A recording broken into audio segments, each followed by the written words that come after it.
Movie की शुरुआत होती है एक मजेदार खून से, जहां एक निंजा को वॉशिंग मशीन में डालकर टमाटो सॉस बना देता है। तो बात कुछ ऐसी है, ओसाका में एक युवा याकूजा गैंग का बॉस अपनी पीठ पर पारंपरिक टैटू बनवा रहा था, लेकिन जनाब दर्द सहन नहीं कर पा रहे थे और गुस्से में आकर बूढ़े टैटू आर्टिस्ट पर चिल्लाने लगे, तू जानता भी है क्या कर रहा है?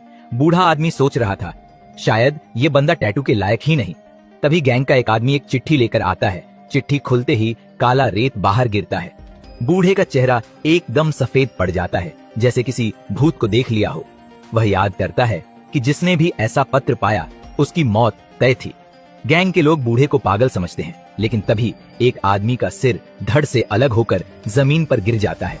सब लोग डर के मारे बंदूकें निकाल लेते हैं और किसी अनजान खतरे पर ताबड़तोड़ गोलियां चलाने लगते हैं, पर फिर भी एक एक करके सभी गैंग के लोग मारे जाते हैं।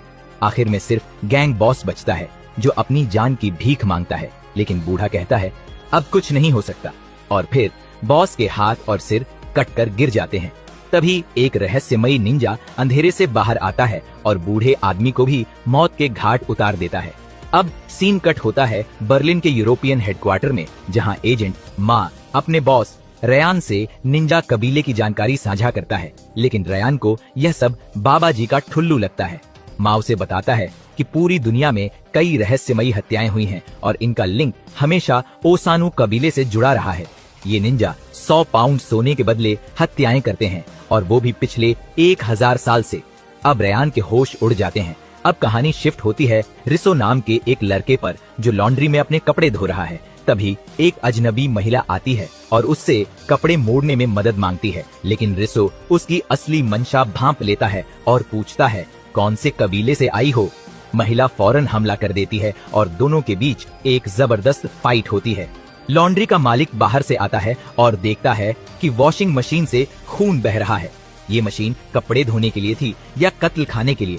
दूसरी तरफ माँ और रयाना लंच कर रहे होते हैं, जहाँ माँ उसे केजीबी एजेंट की रिपोर्ट दिखाता है, जिसने निंजा कबीले के बारे में लिखा था, पर उसे एजेंसी ने पागल आदमी बोलकर निकाल दिया था।